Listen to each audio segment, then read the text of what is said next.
तो आइए मंगलाचरण प्रारंभ करते हैं।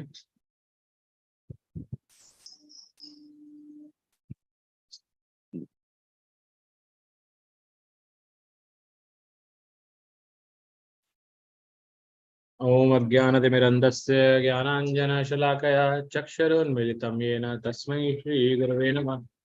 नमो विष्णुपादाय कृष्णपृष्ठाय भूतले श्रीमते भक्तिवेदान्तस्वामिनिति नामिने नमस्ते सरस्वती देवी गौरवाणी प्रचारिणे निर्विशेष शून्यवादी पाश्चात्य देश तारिणे। हे कृष्ण करुणा सिंधु दीनबंधु जगतपते गोपेश गोपिका कांत श्री राधा कांत नमस्तुते तप्त कांचन गौरांगी श्री राधे वृंदावनेश्वरी वृषभानुसुते देवी प्रणमामि हरिप्रिये। वाञ्छाकल्पतरुभ्यश्च कृपा सिन्धुभ्येव च पतितानां पावनेभ्यो वैष्णवेभ्यो नमो नमः। जय श्री कृष्ण चैतन्य प्रभु नित्यानंद श्री अद्वैत गदाधर श्रीवास आदि गौर भक्तवृंद। हरे कृष्ण कृष्ण कृष्ण हरे हरे, हरे राम राम राम हरे हरे। बुलंद कोटि वैष्णव की जय, श्री प्रभुपाद की जय, श्री राधा माधव की जय, श्री भगवद गीता यथारूप की जय। हरे कृष्णा। सबसे पहले तो कक्षा में विलंब के लिए क्षमा चाहता हूँ सभी से कि हमने थोड़ा सा देर से स्टार्ट किया क्लास। ऑफिस से आने में मुझे थोड़ा लेट हो गया था। तो हम भगवद गीता के अंतिम अध्याय के अंतिम 22 या 23 श्लोक बचे हैं, उनको पढ़ रहे हैं अभी। तो जो भक्त पढ़ना चाहते हैं वो हमेशा की तरह अपना हैंड रेज रखें ताकि हम उस पर चर्चा कर सकें। कल हमने 55वां श्लोक पढ़ लिया था। ये था भक्त्या माम अभिजानाति यावान चास्मि तत्वतः ततो माम तत्वतो ज्ञात्वा विशते तदनंतरम। अब हम पढ़ेंगे नेक्स्ट श्लोक विच इज 46। अब जो ये सारे श्लोक हैं ये धीरे धीरे भगवान का कंक्लूजन है भक्ति का, और 56 से 66 तक ऑलमोस्ट इसी तरह के श्लोक होते जाएंगे। तो इन सब पे थोड़ा चर्चा अच्छे से करेंगे हम लोग। कल भी हमने चर्चा की थी इन सभी श्लोकों पर, तो उसी को जारी रखेंगे। तो सभी से अनुरोध है बहुत ध्यान से पढ़ें। आपको कुछ अलग समझ में आया, कुछ समझ जो ऐसा टॉप पॉइंट आपको दिमाग में आ रहा है कि जो आप ऐड करना चाहते हो ऐड कीजिए। कुछ जिज्ञासा उत्पन्न हो रही है तो वो कर सकते हैं। और इस तरह से हम अंतिम के कुछ श्लोक पढ़ेंगे।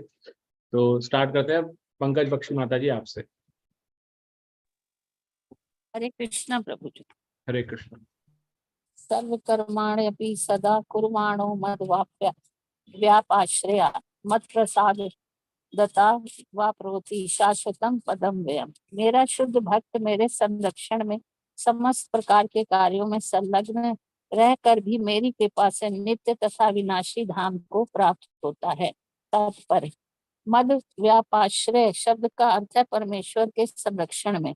भौतिक कल्मश से रहित होने के लिए शुद्ध भक्त परमेश्वर या उनके प्रतिनिधि स्वरूप गुरु के निर्देशन में कर्म करता है। उसके लिए समय की कोई सीमा नहीं है। वह सदा 24 घंटे 100% परमेश्वर के निर्देशन में कार्यों में संलग्न रहता है। ऐसे भक्त पर जो कृष्ण भावनामृत में रत रहता है, भगवान अत्यधिक दयालु होते हैं। यह समस्त कठिनाइयों के बावजूद अंतोतगत्वा दिव्य धाम या कृष्ण लोक को प्राप्त होता है। वहां उसका प्रवेश सुनिश्चित रहता है, इसमें कोई संशय नहीं है। उस परम धाम में कोई परिवर्तन नहीं होता। वहां प्रत्येक वस्तु शाश्वत अनिश्वर तथा ज्ञानमय अनश्वर तथा ज्ञानमय होती है। हरे कृष्णा प्रभु जी। हरे कृष्ण माता जी। तो यहाँ पर भगवान क्या बता रहे हैं? भगवान कह रहे हैं कि जो मेरा भक्त है वो सदैव मेरे संरक्षण में रहता है, मेरे प्रोटेक्शन में रहता है, और समस्त प्रकार के कार्यों में संलग्न रहकर भी मेरी कृपा से नित्य अविनाशी धाम को प्राप्त होता है। मतलब कि वो सारे भौतिक जगत के कार्य करता रहता है, लेकिन कैसे कार्य करता है? भगवान के संरक्षण में रह करके। और ये जो संरक्षण शब्द है, कोई ये बताना चाहेगा कि हमने भगवत गीता में पहले पढ़ा है इस तरह का कुछ शब्द भगवान ने कहा हो अपने भक्त के प्रति? किसी को कुछ याद आ रहा है ऐसा?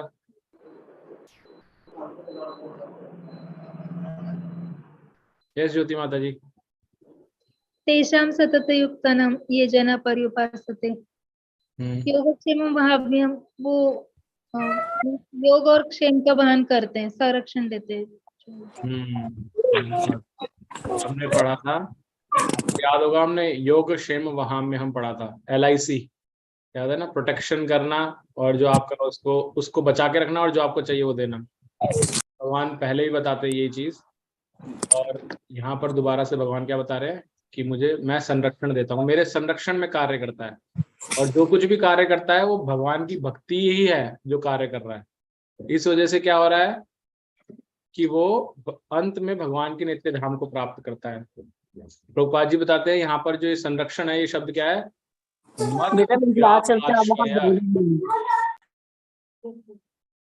मद व्यापाश्रय। तो ये शब्द यहाँ प्रयोग हुआ है इसके लिए, भगवान के संरक्षण के लिए। और साथ में प्रभुपाद जी बताते हैं कि हरे कृष्णा। रामानंद माता जी अपना माइक बंद कर लीजिए प्लीज।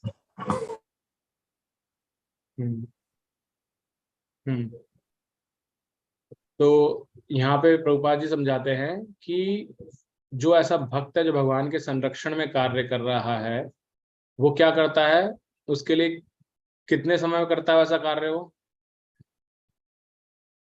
24 घंटे में से कितने समय करता है वो ऐसा व्यक्ति कार्य?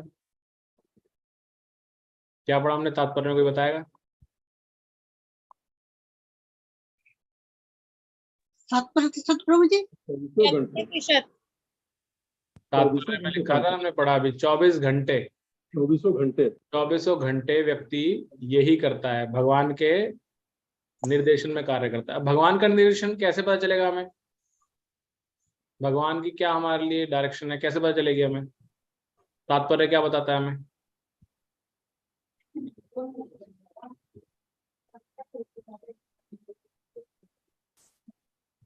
वो जो भी कार्य करता है भगवान को सेंटर में रख के करते हैं, जो भी ऐसा। हाँ, लेकिन निर्देशन, भगवान का निर्देशन कैसे पता चलता है हमें? भगवान के निमित्त काम करता है।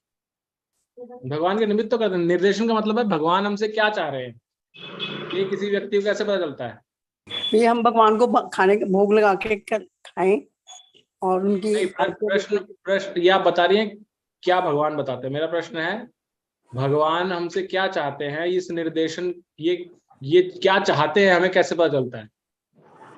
भगवान चाहते हैं कि भौतिक संसार में भी रहो लेकिन उसमें लिप्त मत हो जाइए।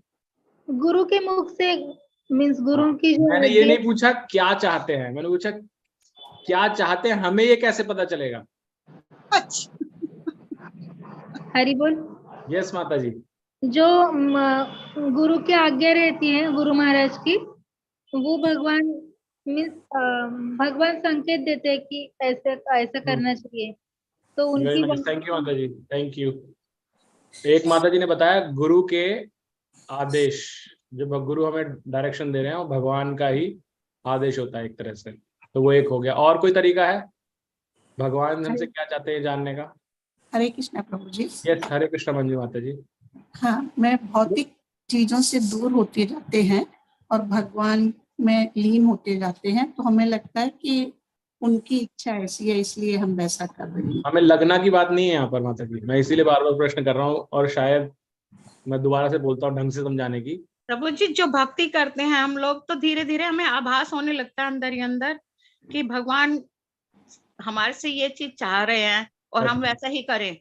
ओके, तो आभास एक आप बता रहे हैं, ठीक है, मान लिया एक बारी को आपका आभास भी मान लिया, जबकि आभास पे हम इतने स्तर पे नहीं आए अभी कि हम उस चीज को मान सके, क्योंकि हमारा मन सबसे पहले आगे बैठा है हमें भ्रमित करने के लिए, और वो पता नहीं चलेगा आपको कि वो अंतःकरण से आपके चैत्य गुरु या परमात्मा की आवाज आ रही है, या आपकी गट फीलिंग जिसको बोलते हैं वो है, या आपका मन है, तो हमें नहीं समझ में आएगा।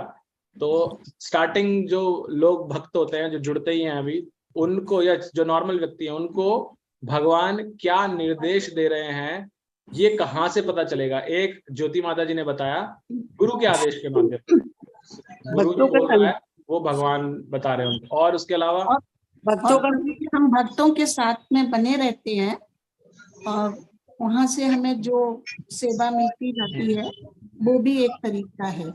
तो जो भक्त होते हैं भगवान के, वो हमें जिस तरह से गाइड करते हैं, तो वो भी एक तरह से भगवान का ही हम भगवान उन भक्तों को हमारे जीवन भेजते ताकि वो हमें गाइड कर सके।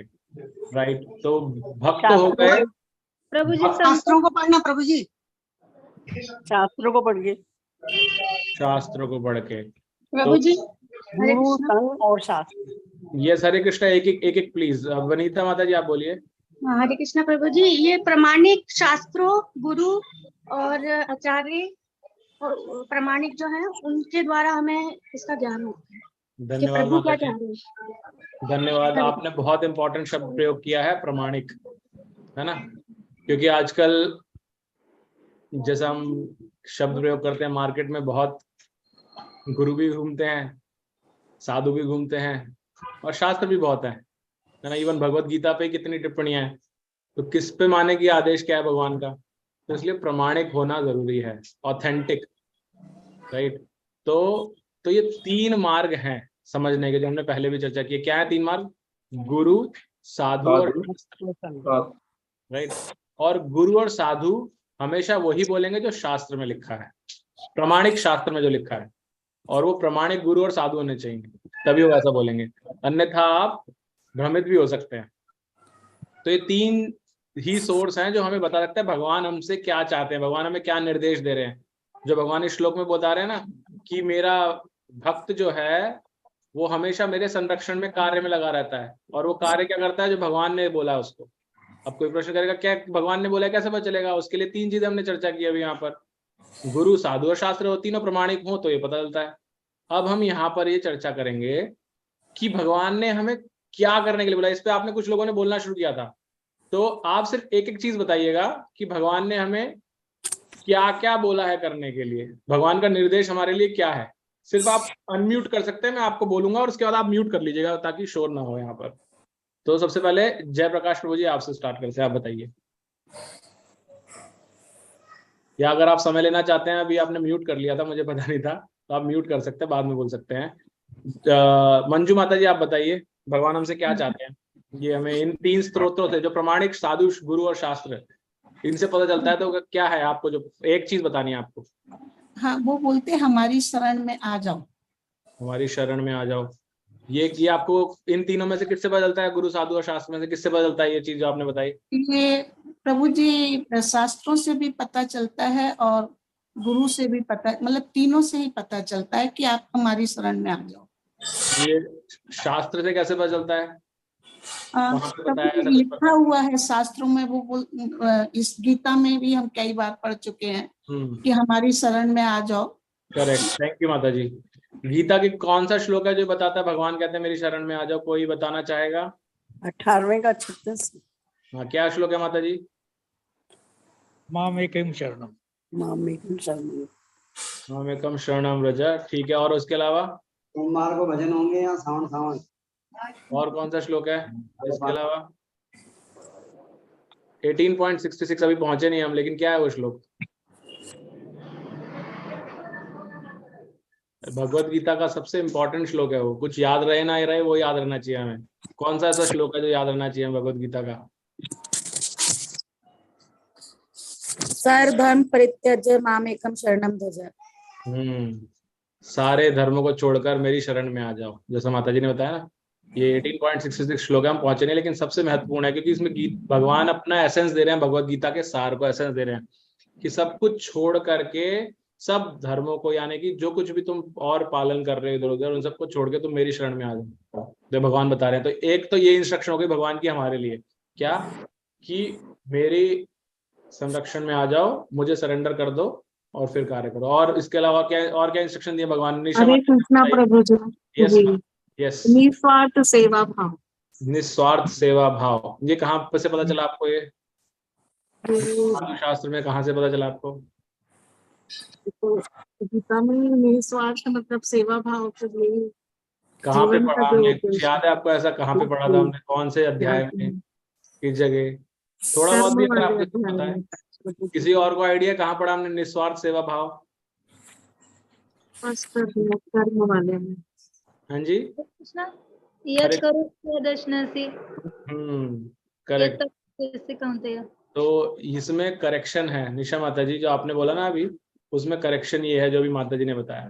जी भगवान ने जी ये नहीं कहा कि निस्वार्थ सेवा भाव, भगवान ने कहा जो कुछ करो मुझे अर्पित करो। निस्वार्थ होता है कि मेरे लिए कुछ नहीं है, लेकिन वहां पर भगवान कह रहे हैं सब कुछ मेरे लिए है, मतलब कि जी मेरे लिए नहीं है, भगवान कह रहे हैं उनके लिए सब कुछ। तो जो कुछ भी है, जो कुछ खाओ, जो कुछ करो, जो कुछ भोगो, वो सब मुझे अर्पित करो। जी जो कुछ कमाओ वो सब मुझे अर्पित करो, भगवान ये बोल रहे हैं।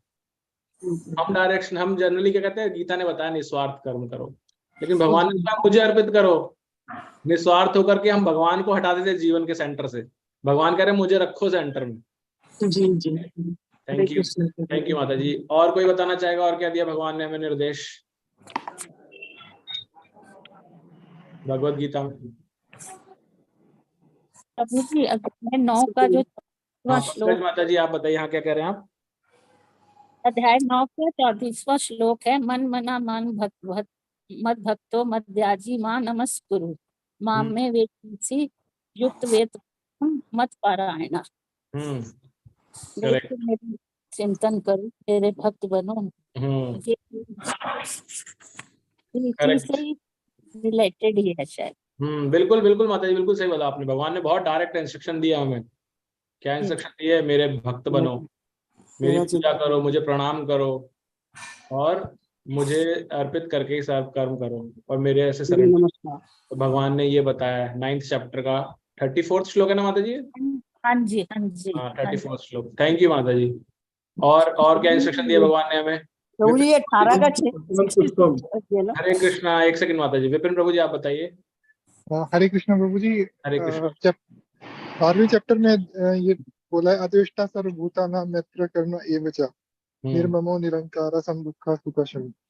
तो उसमें आगे भगवान ये भी बताते हैं कि ऐसा भक्त मुझे प्रिय है जो ये सब गुण जिसमें है और इस तरह से जो व्यवहार करता है जीवन में, तो वो भगवान का एक आदेश है। करेक्ट। तो क्या क्या बताया उसमें प्रभु जी भगवान ने?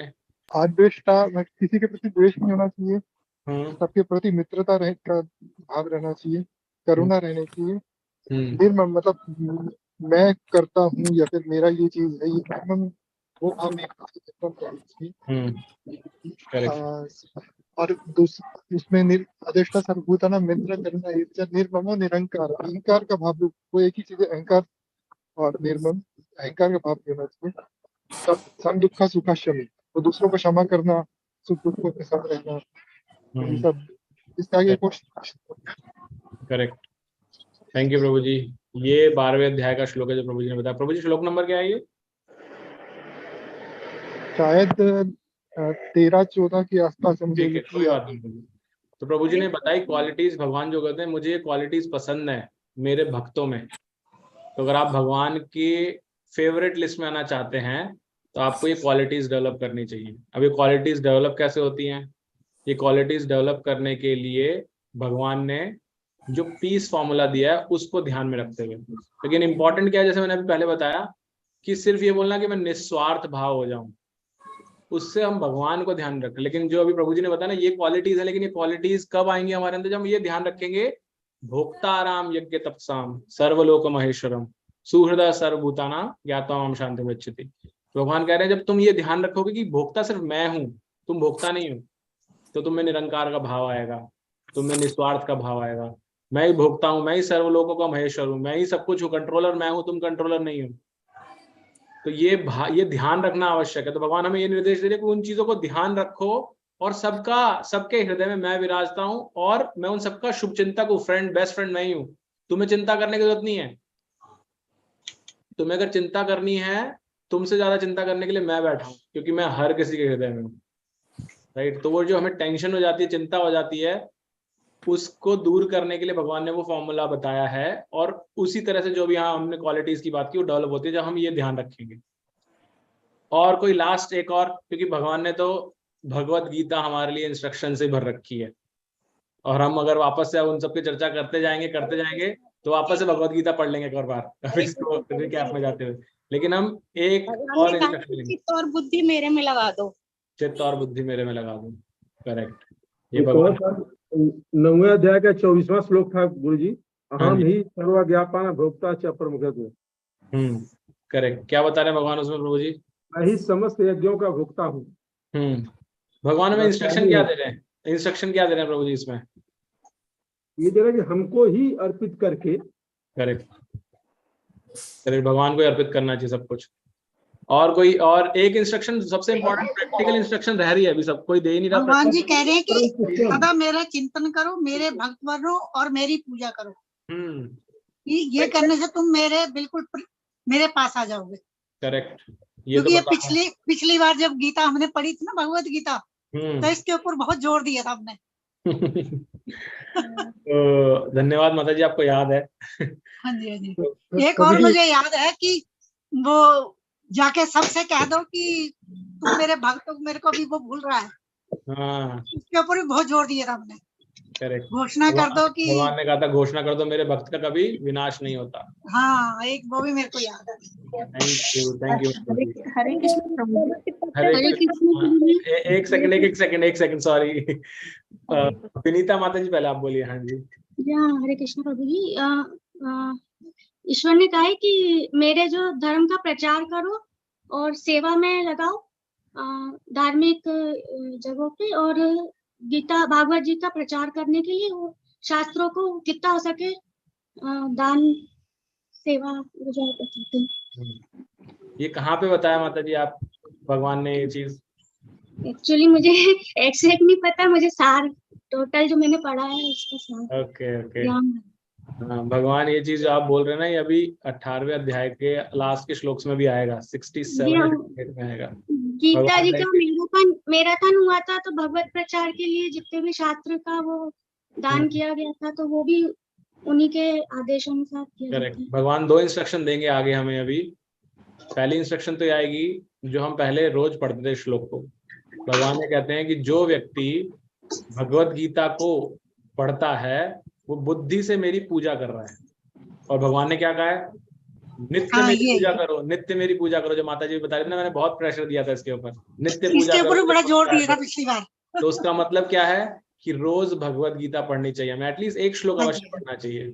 जब आप उसको पढ़ेंगे भगवत गीता खोल करके, तो आपको उसमें कुछ ना कुछ नए अनमोल रत्न प्राप्त होंगे। भगवान के द्वारा बताए गए हिडन सीक्रेट्स, भगवान के हिडन इंस्ट्रक्शंस आपके लिए मिलेंगे आपको। ये मैंने खुद अनुभव किया है। जब आप बहुत परेशान हो, आपको समझ में नहीं आ रहा रास्ता क्या है, आप भगवत गीता खोल लीजिए, कोई भी श्लोक पढ़ लीजिए। श्लोक को पढ़ने से आपको ही डायरेक्ट ऐसा लगेगा भगवान आपको गाइड कर रहे हैं, इंस्ट्रक्ट कर रहे हैं। तो वो भी एक मार्ग है।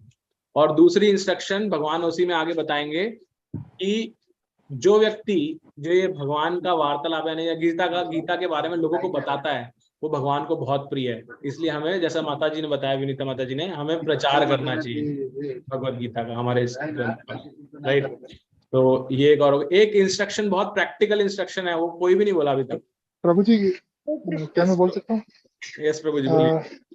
तो ये अध्याय 3 में भगवान जी पे बल देते जो अर्जुन पूछते हैं कि मतलब व्यक्ति अगर कुछ गलत कर्म नहीं करना चाहता फिर भी कर देता है, तो उस पे जो डिस्कशन होती है, भगवान लास्ट में बोलते हैं कि हमें अपनी इंद्रियों पे नियंत्रण करना है और इस काम रूपी जो शत्रु है हमें, जो हमारा ज्ञान को ढका हुआ है, उसको मार दे। तो ये सबसे स्टार्टिंग की एक इंस्ट्रक्शन है जो बहुत भगवान ने बहुत उस पे जोर दिया है। और उसके बिना हम प्रगति नहीं कर सकते, तो हम अपनी इंद्रियों पे विजय ना पाए, अपने कर्म हमारे अनुसार में कर पाए। करेक्ट। तो भगवान ने बताया ना, 3 अध्याय में प्रभु जी बता रहे हैं कि कहाँ पर ये काम रूपी शत्रु कहाँ छुपता है, और बताते हैं भगवान कैसे इंद्रियों में, फिर मन पर, और फिर बुद्धि पे विजय प्राप्त कर लेता है। तो भगवान बताते हैं कि इंद्रियों तक पहुंचने पर ही वहीं पर उसको रोक दे वहीं पर ही। और रोकेगा कैसे? हो ज्ञान के द्वारा, ऐसा उसमें बताया गया। और एक इम्पॉर्टेंट चीज अभी भी नहीं आई है अब तक किसी से मेरे को सुनने में। हरे कृष्ण। ज्योति माता जी, ज्योति माता जी। पत्रम पुष्पम फलम तोयम यो मे भक्त। थैंक यू माता जी। बोला था मैं सोचा ना कहते कि ये तो खाने की चीज मांग रहे प्रभु जी। अरे भगवान ने इसी में, और एक्चुअल में अभी जब प्रभु जी ने बोलना शुरू किया था 3 अध्याय, मुझे लगा भगवान प्रभु जी शायद उसको टच करेंगे, उस पार्ट को भी। 3 अध्याय में भगवान ने बहुत क्लियरली बताया है। क्या बताया? कि आप जो कुछ खाते हैं, अगर वो मुझे ऑफर नहीं करते तो क्या खा रहे हैं आप? आप तो खा रहे हो। भगवान ने बोला है ना, मीठा खा तीसरे रहे हैं। अध्याय का 13वां श्लोक आप हाँ। खोल करके इसको डेली पढ़े। तीसरे ये अध्याय का 13वां श्लोक, राइट। भगवान ये कहते हैं कि अगर आप मुझे ऑफर किए बिना कुछ भी ग्रहण कर रहे हैं तो आप पाप ग्रहण कर रहे हैं। और यहाँ पर मैं शब्द यूज कर रहा हूँ, ग्रहण करना। ग्रहण करना का अर्थ है हमारी पांचों की पांचों इंद्रियां किसी ना किसी रूप में कुछ ना कुछ ग्रहण करती रहती है, लेकिन उसमें सबसे महत्वपूर्ण प्रसाद है जो हम इस जिह्वा से खाते हैं। तो एटलीस्ट उस पर हमें बहुत ज्यादा ध्यान रखते हुए भगवान को ऑफर करके ही खाना चाहिए। ऑफर करने में कुछ नहीं आता तो बस 1 सेकंड के लिए आंख बंद करो, भगवान को याद करो, भगवान को बोलो थैंक यू, आपने मुझे इतना अच्छा ये भोजन दिया, लेकिन आपको मैं पहले ऑफर करता हूँ या करती हूँ, पहले आप इसको भोग लगाइए और मुझे आपका उच्चिष्ट दीजिए। तो भगवान कहीं भी होंगे, आपके भाव के भूखे हैं भगवान। अभी हमने माता जी ने बताया पत्रम पुष्पम फलम तोयम यो में भक्त्या प्रचिति। तो भाव से अगर आपने 1 सेकंड आंख बंद करके बोल भी दिया भगवान से तो भगवान उतने भोग लगा लेंगे। भगवान बहुत फुर्तीले हैं, हमसे ज्यादा फुर्तीले हैं। कल अमोघ लीला प्रभु जी बता रहे थे, एक बच्ची को बता रहे थे। बच्ची ने पूछा जगन्नाथ बलदेव सुभद्रा माई के जो हाथ हैं, जगन्नाथ जी और बलदेव जी के, उनके हाथ इतने शॉर्ट क्यों हैं? जी तो सुना, पता नहीं आपने से किसी ने सुना नहीं सुना। तो जगन्नाथ तो अमोघ लीला प्रभु बताते हैं कि उनके हाथ शॉर्ट इसलिए हैं जब वो अपने भक्तों को देखते हैं तो एकदम शॉक हो जाते हैं। शॉक होकर कैसे करते हैं भगवान? अभी मैं थोड़ा सा जैसे प्रभु जी करते हैं वैसे मैं कर तो नहीं पाऊंगा, लेकिन फिर भी बताने की कोशिश करता है ऐसे। तो वो ऐसे बताते हैं, भगवान ऐसे करते हैं, ऐसे इसको पकड़ने के लिए। तो जो ऐसे करते हैं तो उनके हाथ अंदर चले जाते हैं और आंखें बड़ी बड़ी हो जाती हैं भक्तों को देख करके। तो इस वजह से हाथ अंदर चले गए उनके, शॉर्ट हो गए हैंड्स और आईज बड़ी बड़ी हो गई। और फिर वो बताते हैं कि उनके पैर क्यों नहीं दिखते भगवान के, जगन्नाथ बलदेव सुभद्रा के? क्योंकि वो बहुत स्पीड से अपने भक्तों के पास पहुंचने के लिए रन कर रहे हैं बहुत तेज, इसलिए वो दिखते ही नहीं है पैर उनके। तो भगवान, जो मैं आप बताना चाह रहा था, भगवान 1 सेकंड में भोग लगा सकते हैं, लेकिन हमारे अंदर वो भाव होना चाहिए। और हम भोग वो लगाएं भगवान को, अगर भगवान हमारे प्रिय हैं तो वो भोग लगाएं जो भगवान को प्रिय है। वो भगवान ने बताया 9.26 में, पत्रम पुष्पम फलम तोयम। सब चीज नहीं खाते भगवान, भगवान को सिलेक्टेड चीजें खाते हैं। तो जो भगवान खाते हैं हम उनको वो ऑफर करें और वो खाएं, अन्यथा हम पाप खा रहे हैं। तो ये भगवान ने बहुत क्लियर इंस्ट्रक्शन दी है। प्लस मैंने जो अभी थोड़े दिन पहले ग्रुप में ऑडियो भेजी थी, चतुर्मास प्रारंभ हो गया है, पुरुषोत्तम मास भी आएगा। तो आप देखिए, आप जो कर्म कर रहे हैं अगर उसको भगवान को करके करेंगे तो आप अच्छे सत्कर्म जोड़ेंगे अपने लिए, भक्तिमय कर्म। और अगर बिना ऑफर किए खा रहे हैं तो आप पाप खा रहे हैं, और वो पाप भी 100 टाइम्स 1000 टाइम्स मल्टीप्लाई हो जाएगा। तो आपका कोटा और बढ़ जाएगा। प्लस साथ में ऐसा बताया जाता है कि जिस व्यक्ति को ज्ञान है उसके बाद वो ऐसा कर्म कर रहा है तो उसके लिए अलग से एक्स्ट्रा पनिशमेंट होती है। जैसे क्लास में होता है ना, किसी बच्चे को पता नहीं है और फिर दूसरा को तो पता है और फिर भी वो शैतानी कर रहा है, तो उसके लिए माता पिता भी ज्यादा डांट लगाते हैं उसको। तो ऐसे ही ज्यादा होती है। तो अगर हम सबको ज्ञात है ये कि भगवान क्या कह रहे हैं और उसके बाद भी हम वो गलत कार्य कर रहे हैं, बिना भोग लगाए खा रहे हैं कुछ भी, तो वो पाप की इंटेंसिटी और बढ़ जाती है हमारे लिए। तो हम और ज्यादा डिफिकल्ट सिचुएशन फंस सकते हैं। राइट, अगेन भय नहीं है, लेकिन भगवान की इंस्ट्रक्शन पे यहाँ पे चर्चा हो रही है।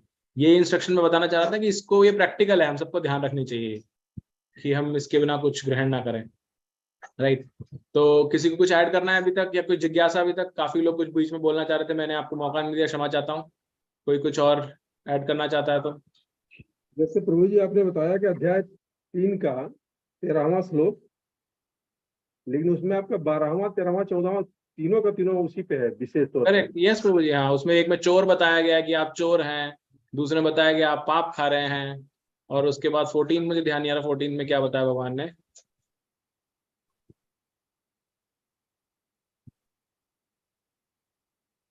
Right, okay. और किसी तो वर्षा से संबंधित है। किससे प्रभु जी? सारे प्राणी अन्न पर आश्रित है जो वर्षा से उत्पन्न होता है। हाँ, नहीं वो तो 12 and 13 is more important then. चोर बताया गया कि अगर आप मुझे नहीं पूछ रहे हैं, देवताओं को भी नहीं पूछ रहे, मुझे भी नहीं पूछ रहे, तो इसका मतलब आप चोरी कर रहे हैं, और दूसरा आप पाप खा रहे हैं। Right, okay. और कोई, किसी की जिज्ञासा? हरे कृष्णा। रेखा माता जी, आप कुछ कहना चाह रहे हैं? नहीं सर, ठीक है प्रभु जी, समझ गए। ओके, थैंक यू माता जी। हरे तो कृष्णा प्रभु जी। यस, हरे कृष्णा मंजू माता जी। हाँ, इसी 18 अध्याय में 70 श्लोक में वो बता रहे हैं कि मतलब वो घोषित कर रहे हैं कि जो हमारे संवाद का अध्ययन करता है वो अपनी बुद्धि से मेरी पूजा करता है। यस माता तो जी, स्टार्टिंग बता चुका है ये वाला श्लोक। नहीं, तो प्रभु जी यहाँ पे थोड़ा डाउट था। हाँ जी, बोलिए। मतलब बुद्धि, मतलब संवाद का अध्ययन करते तो बुद्धि से, अगर हम मान लो नहीं कर रहे तो फिर हम वो पूजा मतलब वैलिड नहीं है क्या?